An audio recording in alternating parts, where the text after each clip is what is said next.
Hello everyone, welcome back to my channel नीड बाय जी।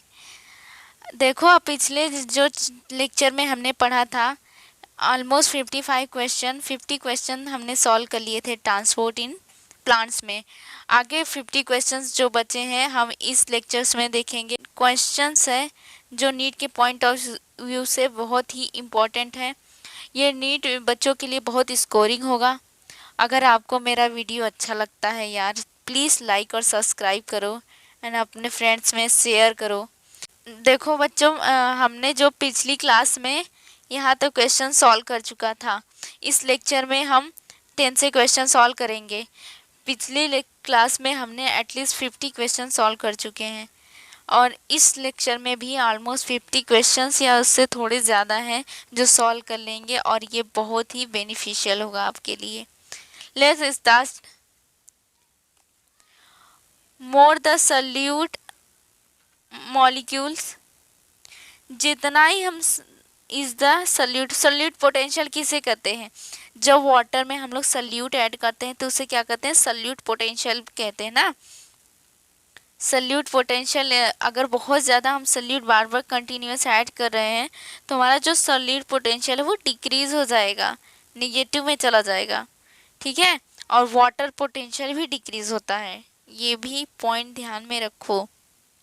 Net direction and rate of osmosis depend on net direction and rate of osmosis किस पे depend करता है? Pressure gradient और concentration gradient पे depend करता है। वो कंसंट्रेशन ग्रेडियंट जो होता है हाई वाटर कंसंट्रेशन से लो वाटर जाएगा, ठीक है, और सेम प्रोसेस प्रेशर ग्रेडियंट में भी होगा।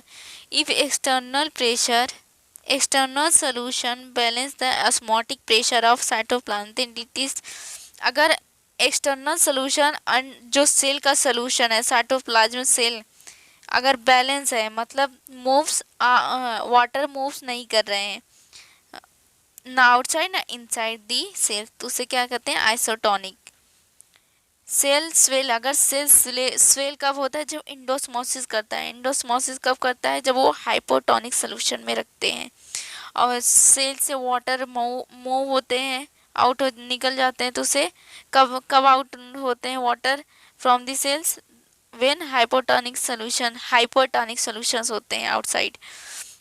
Water move out of the cells, then it first loss from, जब वाटर मूव करते हैं सेल से तो पहले वो साइटोप्लाज्म से निकलते हैं, फिर कहाँ से निकलते हैं? फिर वो वैक्यूल से निकलते हैं। इसे प्लाज्मोलिसिस कहते हैं, ठीक है। प्लाज्मोलिसिस का क्वेश्चन में पूछेगा तो क्या होता है? जो वाटर पहले कहाँ से निकलता है? साइटोप्लाज्म से, फिर इसके बाद वैक्यूल से निकलता है, ठीक है।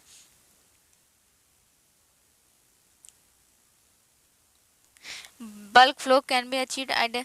बल्क फ्लो कब कैसे अचीव्ड होता है?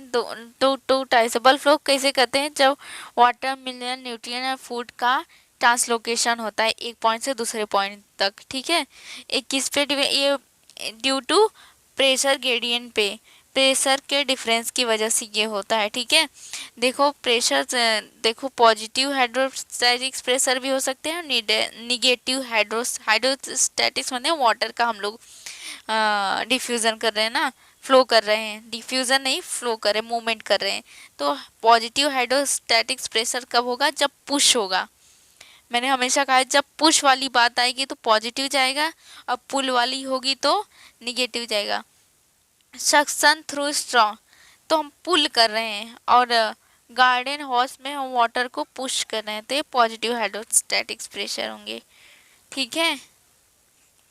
Mass flow of water occur due to, जो मास का फ्लो होता है वाटर कॉलम में वो किसके कारण होता है? एडहेसिव एंड कोहेसिव की प्रॉपर्टी की वजह से वाटर की।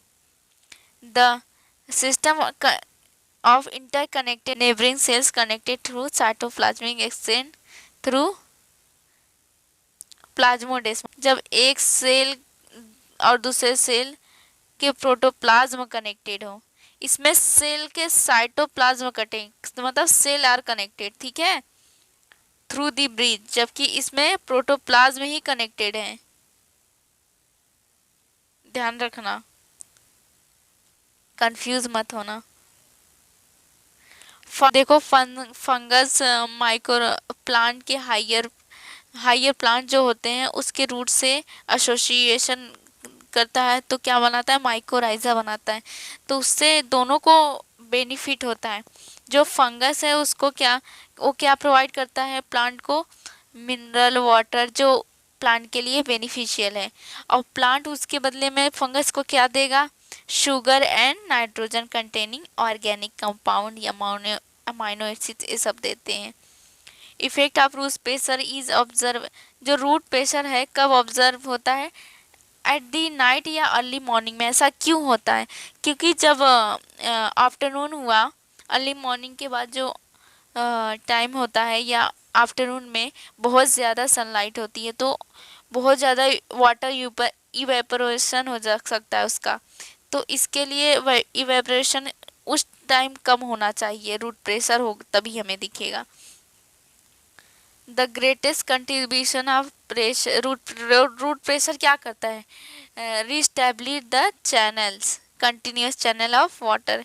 वाटर का जो चैनल हो कंटिन्यू बनाए रखने के लिए रूट प्रेशर इम्पोर्टेंट है, ठीक है। जबकि ब्रेक कौन करता है, ट्रांसपीरेशन पूल जो है वो ब्रेक कर देता है उसकी कंटिन्यूएशन को वाटर की। Transpiration is the water by the plant occur mainly through in, transpiration किसके द्वारा होता है, इवेपोरेटिव लॉस, वाटर का लॉस होता है यहाँ पे, ठीक है। और किसके द्वारा होता है, जब स्टोमाटा ओपन होते हैं, ठीक है, क्लोज नहीं, ओपन होंगे तभी वाटर एज अ ट्रांसपीरेशन निकल जाएगा। नॉर्मली स्टोमाटा जो होते हैं वो ओपन होते हैं डे में, एंड नाइट में क्या होते हैं, क्लोज होते हैं। इसीलिए बहुत ज़्यादा ट्रांसपीरेशन हो जाता है प्लांट में, मूव्स आउट हो जाते हैं। और इसकी वजह से और भी कुछ बेनिफिशियल भी होती है, जो मिनरल्स है, आयंस है, उनका मूवमेंट भी होता है इसी वजह से, ठीक है। In the cell wall guard cell cellulose, जो सेल वॉल होता है गार्ड सेल का, सेलुलोज माइक्रोफाइब्रिस, उसका जो सेलुलोज है वो कैसे ओरिएंटेड है, रेडियली ओरिएंटेड है, समझ रहे हैं। रुको मैं आपको स्टोमाटा बना के दिखाती हूँ। ये जो माइक्रोफाइब्रिल्स होते हैं वो रेडियली होते हैं, ठीक है, रादर देन लॉन्जिट्यूडनली नहीं होते, ठीक है, रेडियली प्लेस्ड होते हैं। क्यों, इससे क्या होता है, इजिली जो स्टोमाटा है क्लोज या बंद हो सकता है, इसका फायदा है रेडियली होने का। Mutual attraction between water molecules, अगर वाटर मॉलिक्यूल में अट्रैक्शन होता है तो उसे कोहिजन्स कहते हैं। और जबकि attraction of water molecule with other surface या पोलार सरफेस, ठीक है, अगर सेम सेम मॉलिक्यूल के बीच अट्रैक्शन हुआ तो जो कोहेसिव, और डिफरेंट मॉलिक्यूल के बीच, डिफरेंट दो सरफेस के बीच अगर अट्रैक्शन हुआ तो उसे एडिशन कहते हैं, ठीक है। यहाँ पे वाटर मॉलिक्यूल एक पोलार सरफेस लिए जहाँ पे इसमें दोनों वाटर मॉलिक्यूल्स लिए, इसलिए कोहेसिव हुआ, ठीक है। Evolution in evolution of CO4 plant synthesis, CO4 में क्या इवोल्यूशन हुआ, उसमें उसमें maximise the availability of CO2 while minimise the water loss. जो C4 प्लांट है वो अपने आप को अडेप्ट करते हैं, उनमें ट्रांसपीरेशन ज़्यादा नहीं होता ज़्यादा, ठीक है। इसके वजह से उनका जो वाटर लॉस थोड़ा ही होता है, और उनमें मैक्सिमम कार्बन डाइऑक्साइड होते हैं। मैक्सिमम कार्बन डाइऑक्साइड है तो उसका यूज़ करके और वाटर यूज़ करके क्या बनाते हैं, ग्लूकोज मोर अमाउंट में बना सकते हैं कि नहीं, ग्लूकोज मोर अमाउंट में बनेगा, ATP बनेगा, ऑक्सीजन्स बहुत बनेंगे, सब फायदे हैं C4 की वजह से।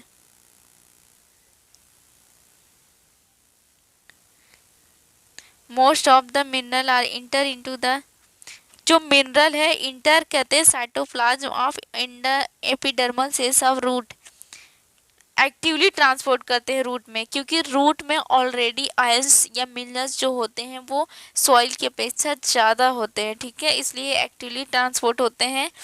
While some ions are move into the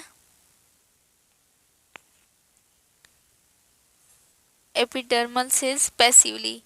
देखो जो मिनरल्स है वो रूट में ज़्यादा होते हैं, इसलिए एक्टिवली ट्रांसपोर्ट है, जबकि कुछ होते हैं जो कुछ आयंस या मिनरल्स हैं जो कैसे ट्रांसपोर्ट होते हैं, पैसिवली, रूट में। ठीक है।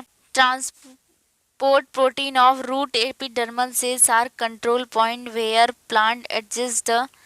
देखो जो रूट के इंडोडर्मल सेल्स है वहाँ पे एक प्रोटीन है, ठीक है, जो कंट्रोल करता है कि क्या कौन सा सल्यूट जाएगा जाइलम में और कौन सा नहीं जाएगा। तो क्वांटिटी डिसाइड करता है। जो transport protein of the endodermal cells control point होती है। इंडोडर्मल सेल्स में जो रूट होती है, रूट के जो इंडोडर्मल सेल्स में कंट्रोल पॉइंट होते हैं जो क्या करता है, एडजस्ट करते हैं quantity and type of solute जो जाएंगे जाइलम में। ठीक है। अनलोडिंग मिनरल्स आयंस आकर at the fine when ending through. जो अनलोडिंग करते हैं मिनरल आयन का at the fine when ending through. Mineral ion का जो अनलोडिंग है वो पैसिव ट्रांसपोर्ट होता है, उसमें एटीपी की ज़रूरत नहीं होती, वो सिंपली डिफ्यूज़न के थ्रू हो जाता है। लेकिन उसका एक्टिव अपटेक किया जाता है बाय सिंक सेल्स। जो सिंक सेल्स है वो उसको एक्टिवली अपटेक करता है। Some of the nitrogens travel as. Nitrogen देखो किस किस फॉर्म में होते हैं, नाइट्रेट के फॉर्म में नाइट्रोजन और एन नाइट्रोजन ऑर्गेनिक फॉर्म में जाएंगे। ठीक है। अमाइनो एसिड के रूप में भी जाते हैं। And related during early spring root act as a source of food.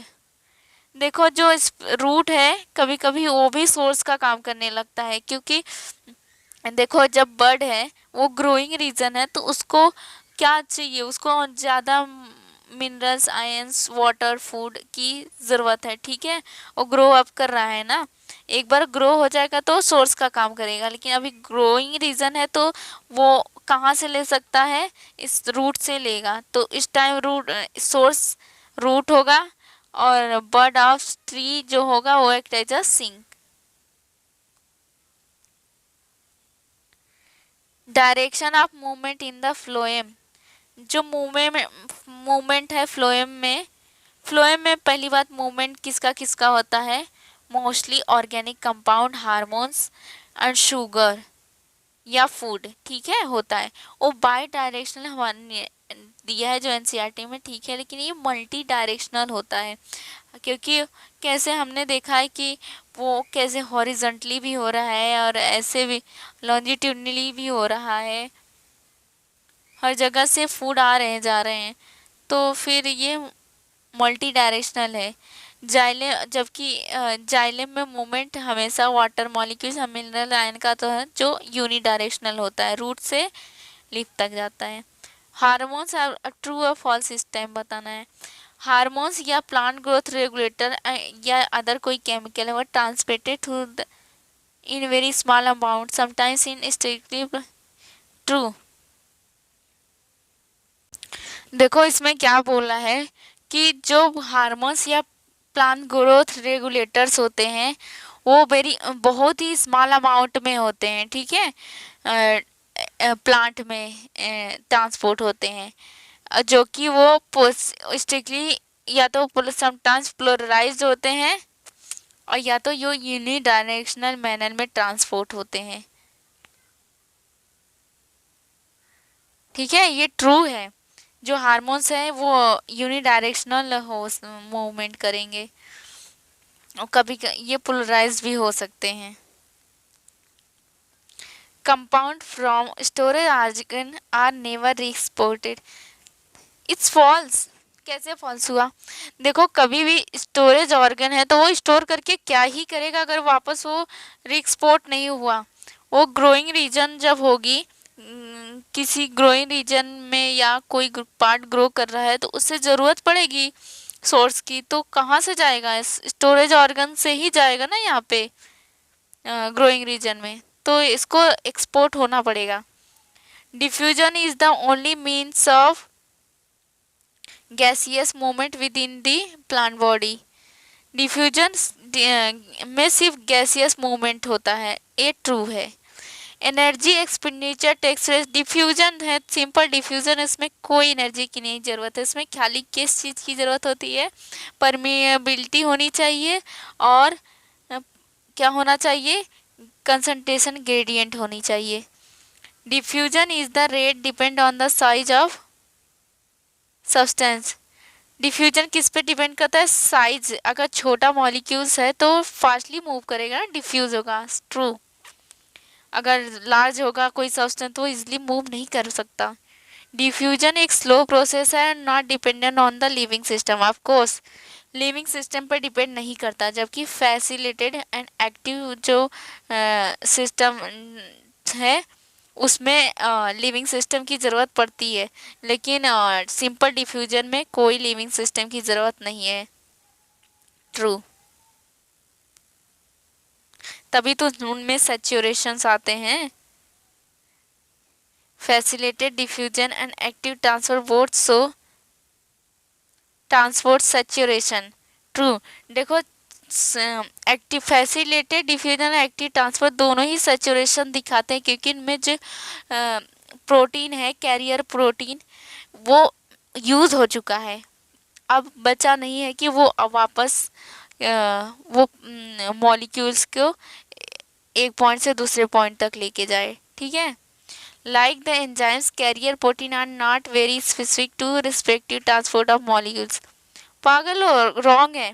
Carrier protein जो होता है स्पेसिफिक होते हैं, वो पोलर मॉलिक्यूल को डिफ्यूज करते हैं ना, स्पेसिफिक होते हैं, फॉल्स। इसमें बोला है not very specific. Facilitated diffusion and active transfer both किससे अफेक्टेड होते हैं, inhibitor, those react with protein side chain of transporter, जो ट्रांसपोर्ट करते हैं कैरियर प्रोटीन को।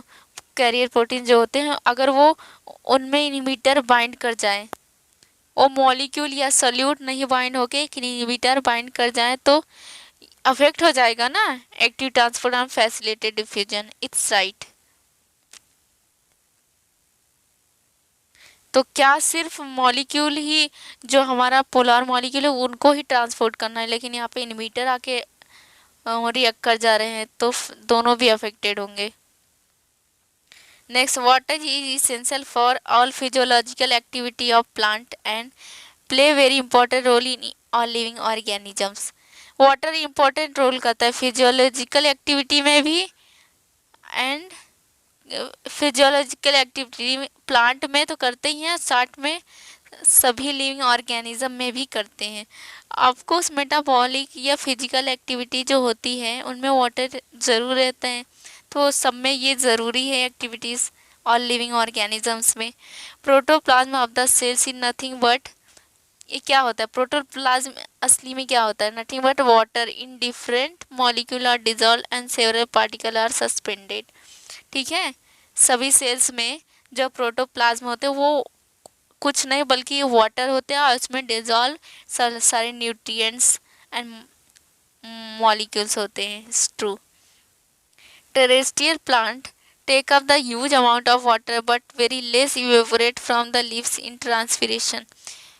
टेरेस्ट्रियल प्लांट है भाई, तो ये जाहिर सी बात है, ये बहुत ज़्यादा सनलाइट या कुछ भी पड़ा तो मतलब सनलाइट पड़ी तो वो क्या करेगा, वो वाटर का ट्रांसपिरेशन कर देगा ना, वाटर इवेपरेट हो जाएगा गैसियस फॉर्म में। इस ट्रू है, ट्रू होना चाहिए था लेकिन इसमें फॉल्स है। जबकि जैसे एक्वेटिक वाटर होते हैं वो थोड़ा सा इवेपोरेशन नहीं कर सकते, ट्रांसपिरेशन, लेकिन टेरेस्ट्रियल प्लांट तो करेंगे ही, वाटर को इवेपोरेट करेंगे। Most herbaceous plant have only about 10 to 15% of its fresh weight as a dry weight। जो हर्बेसियस प्लांट होते हैं उनमें जो वो एक सिर्फ 10 से 15% जो उनका फ्रेश वेट है वो ड्राई वेट है, बाकी 92% इसका जो होता है वो वाटर ही होता है, ठीक है। वेट सिर्फ 10 से 15% ही होता है इनका हर्बेसियस, सोचो कितने इसमें वाटर है, 92%। Water potential is denoted by the Sai W, इसको साई डब्ल्यू नीचे लिखते हैं, Sai W. And is essential and is expressed in pressure unit such as a Pascal। Water potential हुआ वो पास्कल में ही डिनोट किया जाता है, ठीक है। Content of vacuole does not contribute to solute potential of the cells. Vacuole जो होते हैं वो सॉल्यूट पोटेंशियल में कोई कंट्रीब्यूशन नहीं करते। रॉन्ग है भाई। Next, study the given figure carefully and select the true and false statement regarding it. देखो ये ए है, ये बी है, ठीक है। सॉल्यूट मॉलिक्यूल्स ये है, water molecules. Solution of B has lower water potential than, देखो इसमें क्या बोला है, सोल्यूशन बी के पास लोअर वाटर पोटेंशियल है, ये ट्रू है क्योंकि इसमें मोर नंबर ऑफ सोल्यूट डिजॉल्व है।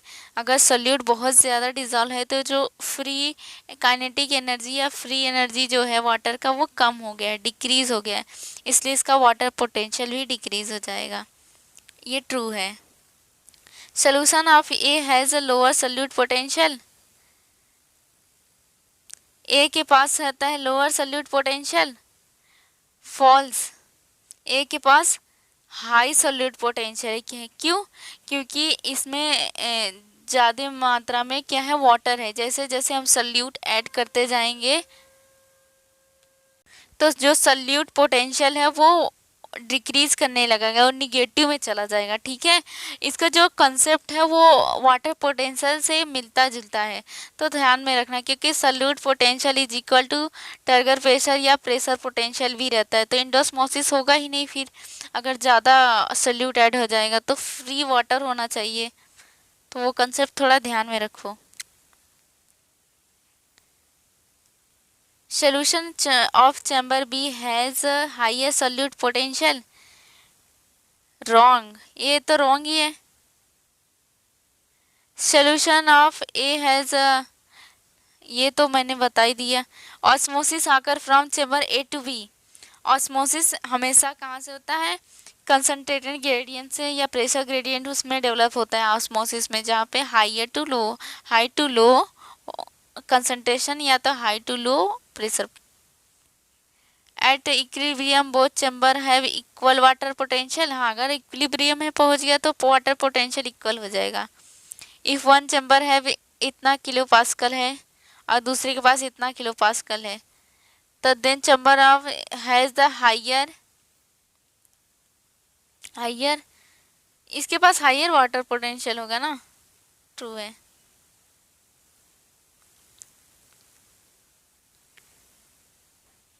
Study again carefully and select the true and false, true and false हमें बताना है, ठीक है। ये क्या है, ये ऑस्मोसिस का जो एक्सपेरिमेंट हमने देखा था। Numerically this external pressure in figure B is equivalent to osmotic potential of solution but the sign is opposite. जो एक्सटर्नल प्रेशर है वो किसके equivalent to osmotic potential of solution. Osmotic जो एक्सटर्नल प्रेशर और जो ऑस्मोटिक पोटेंशियल है दोनों equal and opposite होते हैं, इज ट्रू।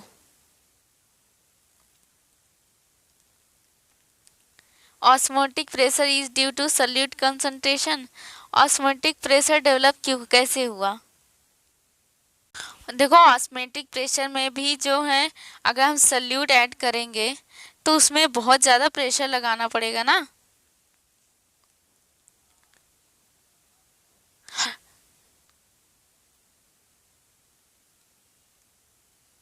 देखो हमें एक कंसेप्ट ध्यान रखना चाहिए, जैसे हम कोई वाटर है उसमें सल्यूट ऐड करते जा रहे हैं तो उसमें प्यास बढ़ती जाएगी तो वो और वाटर लेने की कोशिश करेगा ना, तो उसे जो रोकने के लिए जो प्रेशर लगता है उसे ऑस्मोटिक प्रेशर कहते हैं। तो ऑस्मोटिक प्रेशर और जाहिर सी बात है इंक्रीज होगा जैसे जैसे हम सल्यूट ऐड करेंगे, इससे उसकी प्यास बढ़ती जाएगी और वो मोर वाटर ऑब्जर्व करेगा। Because of rigidity of cell wall cell does not rupture.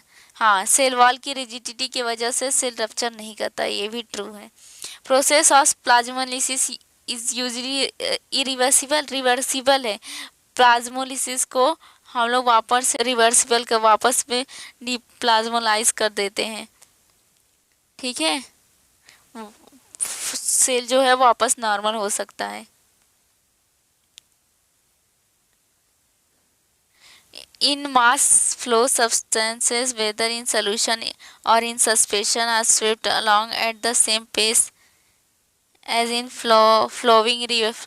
जो रिवर जैसे बहती है उसी तरह जो मास फ्लो है वो या उसका सस्पेंशन वो मूव करता है प्लांट में रिवर के फ्लो की तरह। ये सही बात है, मास फ्लो में सब्सटेंस वैसे ही मूव करते हैं जैसे रिवर फ्लो करती है। Root hair as the thin walled cylinder extension of root epidermal cells that present million of number of. देखो, रूट हेयर जो होते हैं पतले होते हैं और वो एपिडर्मल सेल्स के बने होते हैं, ठीक है, और मिलियन नंबर में प्रेजेंट होते हैं। ट्रू।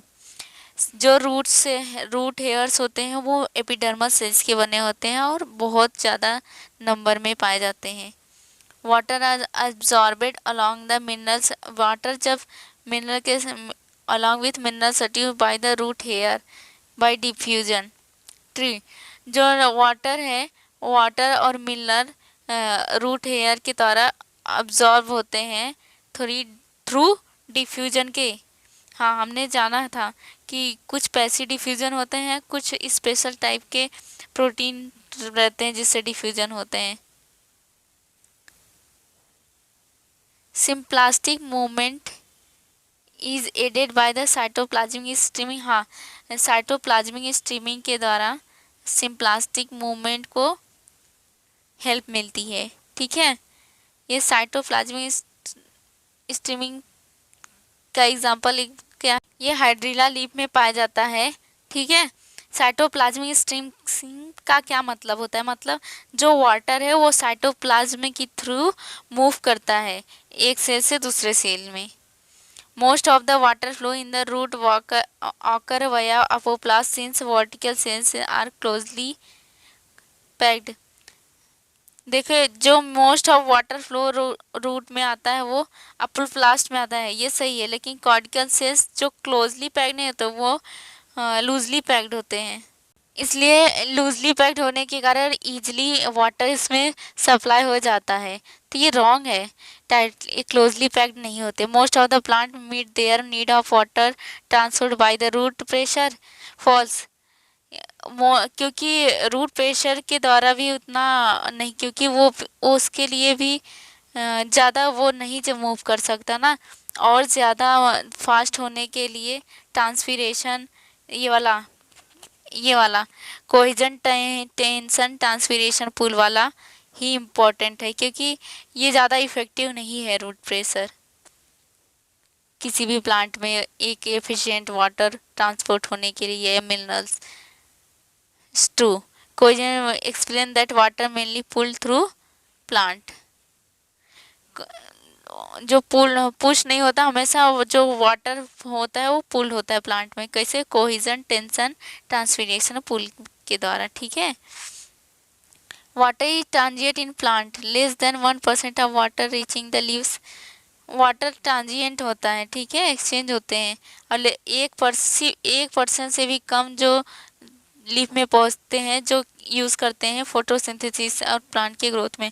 फोटोसिंथेसिस और प्लांट के ग्रोथ में जो वाटर यूज़ होता है पूरा, वो लेस देन 1% होता है, जितना ऑब्जर्व करता है वाटर फ्रॉम रूट से।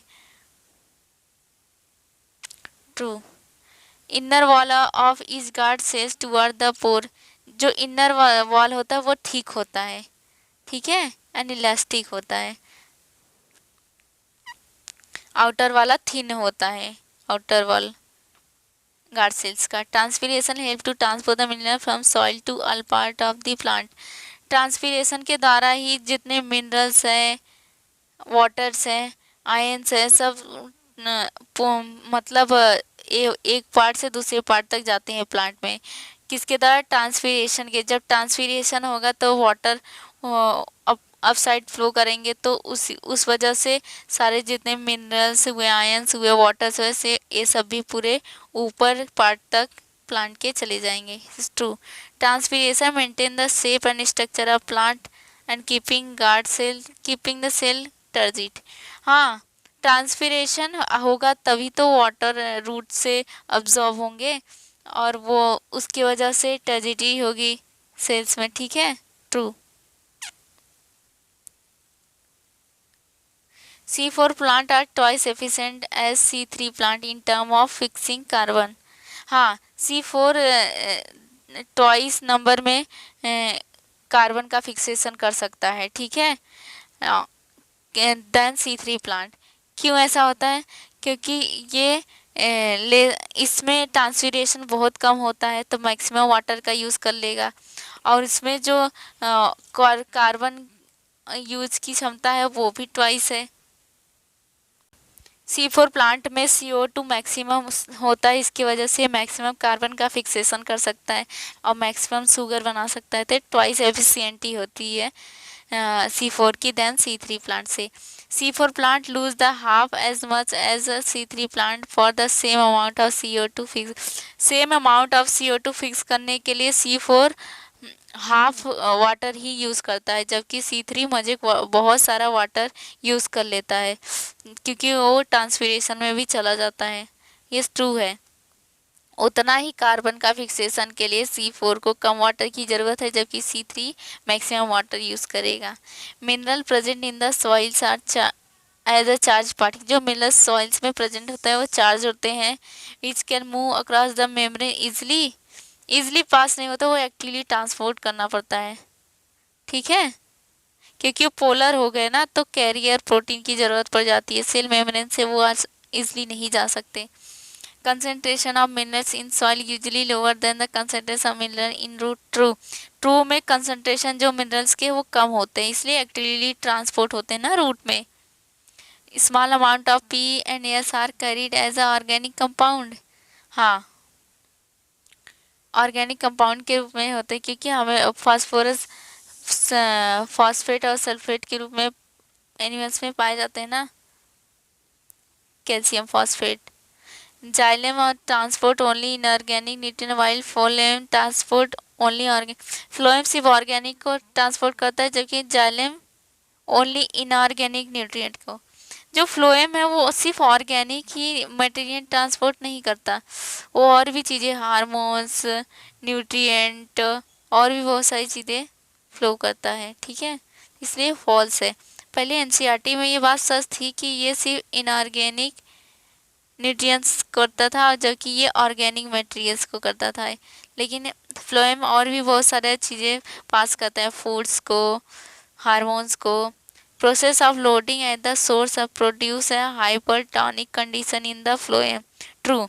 हमने अभी वो पढ़ा था ना, मास फ्लो हाइपोथेसिस, उसमें जैसे बताया था, जब सोर्स से लेते हैं शुगर को कंपेनियन सेल में, ठीक है, तो हाइपोटोनिक कंडीशन वो होता है ना, तो ये ट्रू है।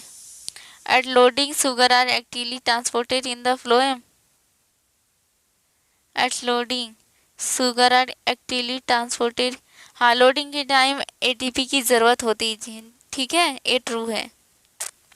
Between loading and unloading, transport of sugar assisted by turgor pressure build up within the fluid। Turgor pressure develop हो रहा है यार, क्योंकि बार बार जाइलम से वाटर आ रहा है ना ट्यूब सेल्स में, ट्यूब में, तो ट्रू है। टर्गर प्रेशर डेवलप हो रहा है क्योंकि बार बार जो फूड है वो कंसंट्रेशन ग्रेडियंट के थ्रू वो सिंक की तरफ जाता हुआ रहेगा, और that time water is flow from xylem inside the CO2, so endosmosis होगी, तो टर्गर प्रेशर डेवलप होगा। Find the ABC in which different plant cells are placed. ABC देखो डायग्राम को, देखो ये डायग्राम में सही से कुछ दिख तो नहीं रहा है, बट मैं थोड़ा सा आपको कंक्लूजन दे सकती हूँ। जो एनसीईआरटी के डायग्राम में है वो ऐसा है, और ये आउटसाइड वाटर निकलते हुए दिख रहा है। जब ये सेल्स है, जब सेल में से वाटर निकलता है तो क्या होता है, तो वो प्लाज्मोलाइज्ड हो जाता है ना। और फिर इसमें दोनों कंडीशन दी है, ठीक है, वाटर ऐसे, तो वाटर इनसाइड और आउटसाइड इक्वल है, तो ये आई फ्लैश है। अच्छा, प्लाज्मोलाइट जीत दिया है, फ्लैसिड। टर्जिट कब कहते हैं, टर्जिडिटी जब वाटर आउटसाइड से इनसाइड आएगा तो उसे टर्जिट कहते हैं। तो इसे फ्लैसिड सेल्स करें, वाटर इनसाइड और आउटसाइड इक्विलिब्रियम में जा रहा है, ठीक है, इक्वल है, तो इसे आइसोटोनिक या फ्लैसिड सेल्स कहते हैं। देखो आइसोटोनिक तो नहीं कहना चाहिए, क्योंकि ये थोड़े से कंसेप्ट अलग हो जाते हैं। नेक्स्ट हमारा है, given figure show the pathway of water, water movement का पाथवे बताना है, and select the right option. देखो ये क्या है, एपिडर्मिस है, ठीक है, ये एपिडर्मिस है, और इन ये पहले ये एपिडर्मिस है, दूसरा कॉर्टेक्स है, तीसरा इंडोडर्मिस, चौथा ये पेरिसाइकल्स है, ठीक है। ये दो सेल के बीच में जो कनेक्शन है उसे क्या कहते हैं, प्लाज्मोडेस्माटा कहते हैं, ठीक है, और ये आउटर मेम्ब्रेन को सेल मेम्ब्रेन कहते हैं, ठीक है। देखो वाटर पहले क्या इंटरसेलुलर स्पेस से मूवमेंट करेगा, ये ऐसे ऐसे ऐसे ऐसे ऐसे मूव कर रहा है, ठीक है। देन फिर वाट ये सुबेराइज बैंड है, जिसे क्या कहते हैं, कैस्पेरियन स्ट्रिप कहते हैं। यहाँ से वाटर क्या करेगा, सेल के अंदर से मूव करने लगेगा, that is cytoplasm connection, plasmodesmata connection. फिर इसके बाद सेल वापस किससे शुरू, फिर इंटरसेलुलर स्पेस से जाना शुरू करके फिर लास्ट में जाइलम में पहुंचेगा। तो दो पाथवे डेवलप हो रही है वाटर के मूवमेंट में, पहले एक इंटरसेलुलर स्पेस से जाते जाते फिर लास्ट में कहाँ, सेल के साइटोप्लाज्म से मूवमेंट हुआ, ठीक है। फिर इसके बाद फिर इंटरसेलुलर स्पेस से या सेल वॉल से मूवमेंट हुआ। तो देख लीजिए, सब मैंने बता दिया है, लेबलिंग आप देख लीजिए, ध्यान दे दो, देख लो। Next, in the correct labelling water and ion absorption and movement in root, ion और वाटर का मूवमेंट हुआ कैसे देखते हैं, डायग्राम सही से देख लें। देखो ये जो है ये बी, ये सेल वॉल के थ्रू मूवमेंट करेगा, देखो यहाँ यहाँ यहाँ यहाँ ऐसे मूवमेंट कर रहा है, जबकि ये direct cell to cell movement कर रहा है, सेल के साइटोप्लाज्म से, तो ये सिम्प्लास्टिक मूवमेंट और ये एपोप्लास्टिक मूवमेंट कर रहा है, ठीक है। इसमें से एक जाइलम है और एक फ्लोएम है। कैस्पेरियन पेरिसाइकिल से ये क्या करेंगे, जो एपोप्लास्ट है वो सिम्प्लास्टिक मूवमेंट करने लगते हैं। कॉर्टेक्स है,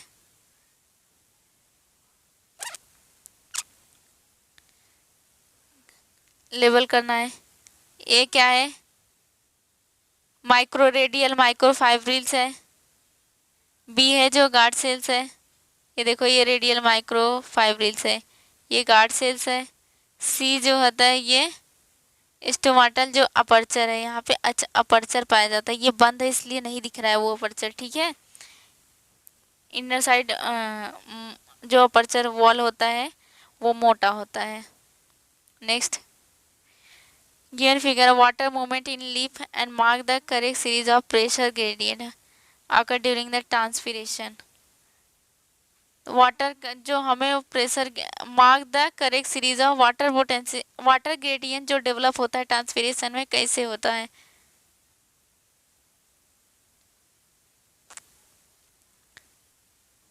प्रेशर ग्रेडियंट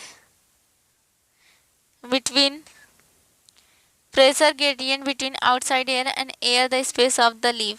देखो जो फर्स्ट में हमें क्या बोलना है, pressure gradient between outside air and air spaces of the leaves 8:1 to 2 होगा। Pressure gradient photosynthesis and water field xylem, ये इनसाइड है ये आउटसाइड है। तो वाटर कहाँ से फ्लो करता है, देखो जो आउटसाइड है ना वो लोअर कंसंट्रेशन ग्रेडियंट है और इनसाइड ज़्यादा वाटर कंसंट्रेशन ग्रेडियंट है, इसलिए वाटर कहाँ से मूव करेगा, इनसाइड टू आउटसाइड मूवमेंट करेगा। ठीक है, तो देख लो वाटर जो स्टोमाटल सेल्स है या वहाँ से आउटसाइड एटमॉस्फेयर में मूव करेगा, क्योंकि इनसाइड वाटर ज़्यादा है ना, इसके लिए वो आउटसाइड जा रहा है ट्रांसपिरेशन के through. From the given figure facilitated diffusion item 1 2 3 4, देखो एक ही साइड जा रहा है तो यूनिपोर्ट होगा, एक ही सिर्फ जा रहा है। ठीक है, यहाँ क्या है, एक ही मॉलिक्यूल मूव कर रहा है अक्रॉस द मेम्ब्रेन, जबकि यहाँ पे 2 मॉलिक्यूल्स मूव कर रहे हैं इन अपोजिट डायरेक्शन, तो क्या एंटीपोड। अब जब 2 मॉलिक्यूल्स एक ही डायरेक्शन में मूव करेंगे तो दैट इज वो सिम्पोर्ट। और इनको मूवमेंट के लिए ये क्या, ये जो जितने भी मॉलिक्यूल्स हैं ये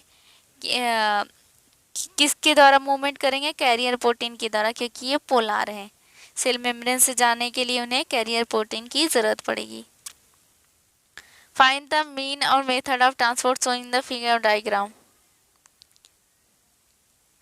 ये जो है ये फैसिलिटेड डिफ्यूजन दिखा रहा है, क्योंकि हम लोग देख रहे हैं कोई भी मॉलिक्यूल आउटसाइड से इनसाइड आ रहा है। ठीक है, आउटसाइड से इनसाइड सेल के इस इनसाइड से इस साइड आने के लिए मॉलिक्यूल्स को कैरियर प्रोटीन की ज़रूरत होगी, क्योंकि ये वाटर मॉलिक्यूल्स है एज अ थिंग्स, तो ये पोलर मॉलिक्यूल्स है, तो ये मेम्ब्रेन को इजीली क्रॉस नहीं कर सकते।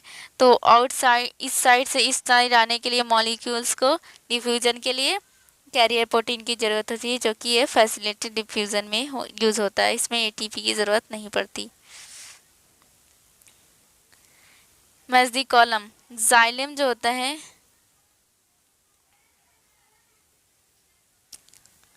जाइलम जो होता है वाटर और मिनरल का ट्रांसपोर्ट करता है।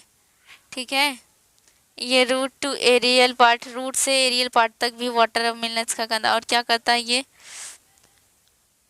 ये ऑर्गेनिक नाइट्रोजन और हार्मोन्स का भी फ्लो करता है।